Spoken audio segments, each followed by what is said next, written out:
Today I'll talk about how to manage internal quality control for opinion-based results. Opinion-based results are the results from surgical pathology or anatomic pathology laboratory and cytopathology laboratory. For cytopathology laboratory, I'll take another lecture for internal quality control. My this lecture is on internal quality control in surgical pathology or anatomic pathology. The Association of Directors of Anatomic and Surgical Pathology has made following recommendations regarding quality control and quality assurance in surgical and autopsy pathology. First of all, it is recommended that each department of pathology prepare a written quality assurance and quality control plan for their section, specifically devised for the department and institution. The plan should be updated on a yearly basis. Number two, each department should establish a quality control or quality assurance committee. The committee should be appointed by the chairman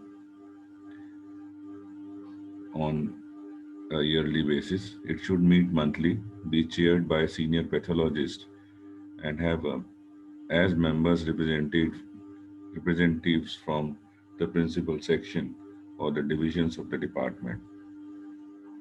Third, it should include the component known as indicators, and I'll talk about uh, some of the important indicators of internal quality control in a surgical pathology. The list which I will provide you, the first of the indicator is prospective in nature, that is to be carried out before final report is issued. And rest of the indicators are retrospective in nature, that is they are carried out in a regular fashion independently from the timing of the final report. So these are the various indicators. The prospective one is intradepartmental consultation, which is done daily.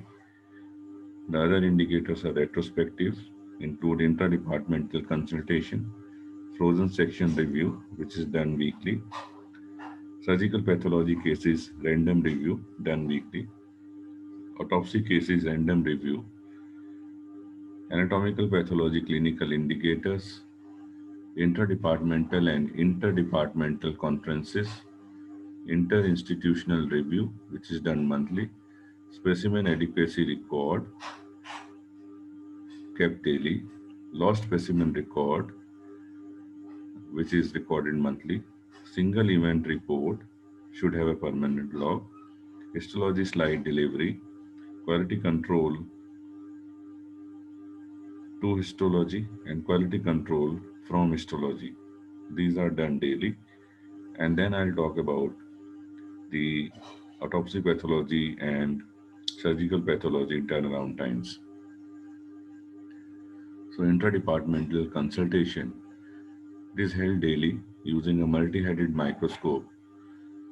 The function is to be carried out through one or both of the following mechanism: review of the selected cases by the diagnostic staff as a group, either through a periodic session or a written consultation form, review of selected case by a second staff pathologist. For those cases in which entire case is evaluated by the consultant, it is recommended that both pathologists should sign the report. For cases in which only a portion of case has been reviewed by a consultant, it is recommended that a note on that effect be added to the report. Now I'll talk about frozen section review. It is done weekly. It is to monitor the adequacy in performance in terms of accuracy, timing of procedures, and consequences of diagnosis rendered in intraoperative consultation. Copy of forms filed should include time at which specimen was received, time at which frozen section diagnosis was given, frozen section diagnosis, and final diagnosis on paraffin embedded sections. Concordance between final diagnosis and frozen section diagnosis is evaluated. and they are categorized as: the final diagnosis is in agreement with the intraoperative diagnosis. Intraoperative diagnosis was deferred, which may be appropriate for the circumstances or it may be inappropriate. There may be disagreement between final diagnosis and intraoperative diagnosis, which is divided into minor and major. So these are the various categories of intraoperative consultation review.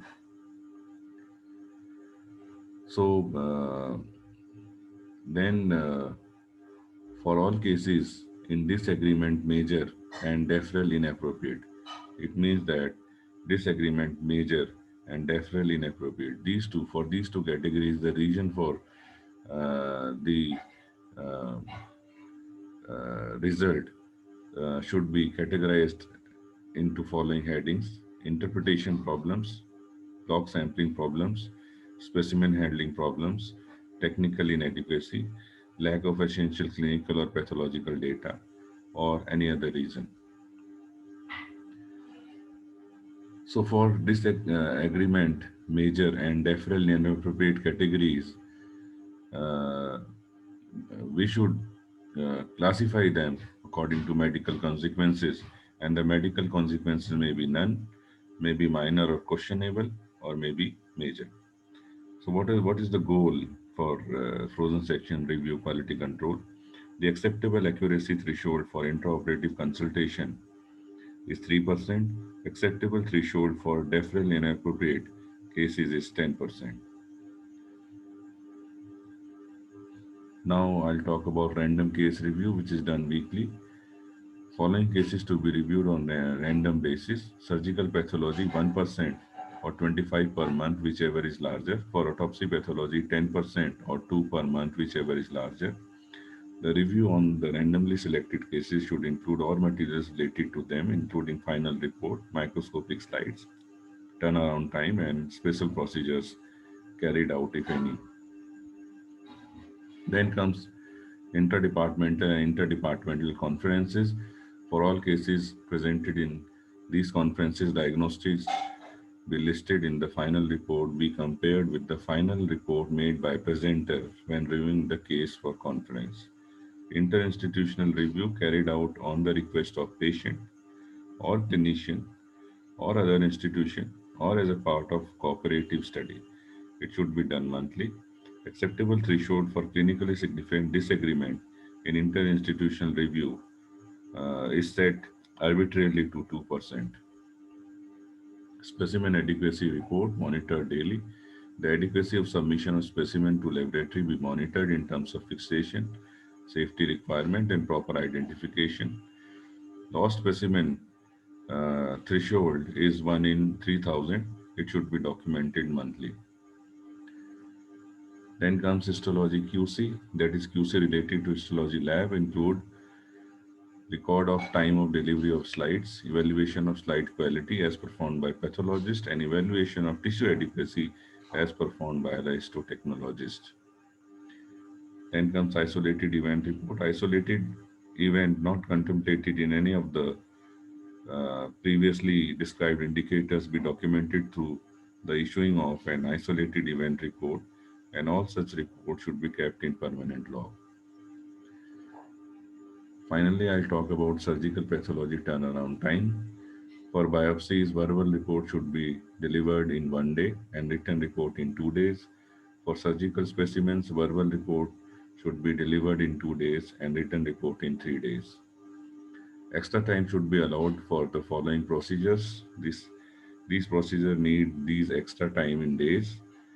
The association estimates that an acceptable threshold for these turnaround time is 80%. So for 80% of cases, we should be able to achieve these turnaround times.